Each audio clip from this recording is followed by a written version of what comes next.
At Loyola University Chicago, the Ellacuría Tapes Public History Project celebrates Loyola's historic connections to the Jesuit martyrs of El Salvador and activism concerning social justice in Latin America.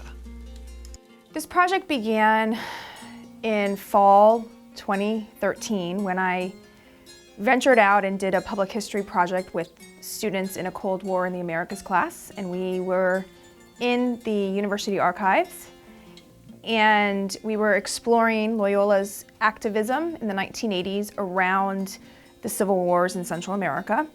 And the archivist pointed out that we had 8 VHS tapes that hadn't been edited or looked at about Ellacuría's visit to Loyola in 1986 when he received an honorary doctorate. Ignacio Ellacuría was a Jesuit priest, philosopher, Liberation Theologian, and the rector of the Central American University during the long and violent civil war in El Salvador. He was part of a movement to make those who were oppressed aware of their oppression, right, through biblical teachings. By becoming aware, folks joined leftist movements, right? So they joined movements of liberation. He and other Jesuits at UCA, because it was a university working toward equality through education, many of them worked in poor communities in addition to what they did at the university. So they were very aware of the plight and never condemned or did not condemn the FMLN. Whereas there was a lot to condemn about the military. We know that majority of atrocities were carried out by the military, less so by the leftist movements. So Ellacuría and his cohort became targets, just like Oscar Romero was a target years earlier. In the tapes, you can listen to him talking about the dilemma and the situation that El Salvador is in, and they all knew that their lives were in danger. They all knew that their time was short. In El Salvador, one of the most brutal and violent days in 10 years of war. While rebels and government troops continued fighting for control of the capital city of San Salvador, a group of armed men entered a university there and brutally murdered 8 people, including 6 Jesuit priests. There are 2 really important features of this project. The first feature is the online exhibit that we've created, entitled the Ellacuría Tapes, a Martyr at Loyola. That comprises the work that my students carried out in fall of 2013 using the university archives. It also features the tapes themselves, an edited down version of what were 8 tapes made into 5 clips between 3 and I believe about 7 minutes long.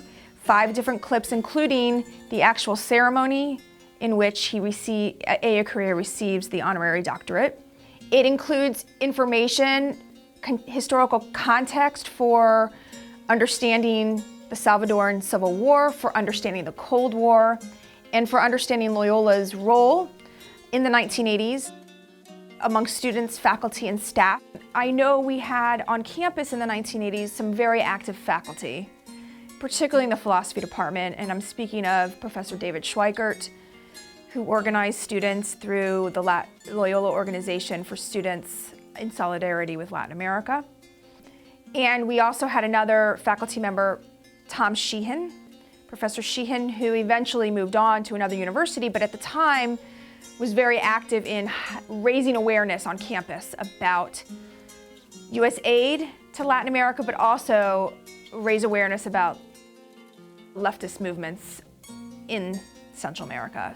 We have materials from Professor Sheehan's private collection that he donated to the archive. So we have examples of him bringing students actually on trips to Nicaragua and El Salvador during the Civil War, which is quite amazing. In terms of other media, we selected from what my students had already found. So the materials range from flyers from a student organization, student and faculty staff organization called LOSPES that I just mentioned. Fundraisers that they held. We have documents, for example, from the Loyola Phoenix, from the newspaper, where students are debating and faculty are debating about the pros and cons of US aid. So there's that feature, and then the second feature is the role that university marketing played in developing an interactive wall. It is featured on the Ignatian Heritage Month website. It takes up about half the website, which is really exciting. And I worked with the developer there who essentially drew out the wall. Viewers can roll over the person's name from our memorial wall, roll over their name and get an entire bio that one of my students wrote. Of course, this is a project that is for a general audience, right? It's for our current students, it's for the general public. You don't need to know anything about El Salvador to gain knowledge, to learn about what took place here in 1986, bringing Ellacuría on campus. It is a piece of Loyola's history that we need to be aware of and continue fostering our ties to the region of Latin America. Ellacuría, visiting the United States, inquired, "What then does a university do, immersed in this reality? Transform it? Yes. Do everything possible so that liberty is victorious over oppression, justice over injustice, love over hate? Yes. Without this overall commitment, we would not be a university, and even less so, a Catholic university."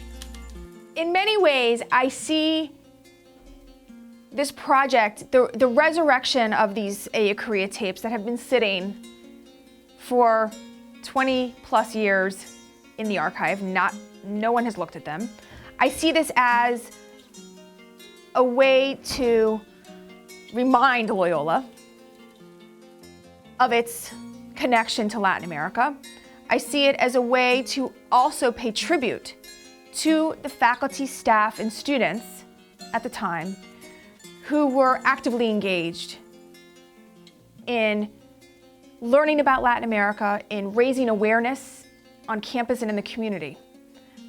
The kind of activism that Loyola faculty, staff, and students have always been engaged in as a university dedicated to social justice. The university, thought Ellacuría, is called to be a social force. It must transform and enlighten the world in which it lives. He believed this was possible when institutions of higher learning examined and responded to their own histories and contexts. Ellacuría modeled the power of intellectual rigor seeking the interests of the poor and the oppressed. His legacy and his own archived words compel Loyola and the broader public to ponder and to respond to the martyr's lingering charge. No olvidamos a los niños que mueren a diario a lo largo y ancho de todo el país. No olvidamos la aflicción por el sustento diario de las familias obreras en las zonas marginales. No olvidamos la tristeza de nuestro pueblo tan amado, analfabeto y descalzo, sediento de libertad.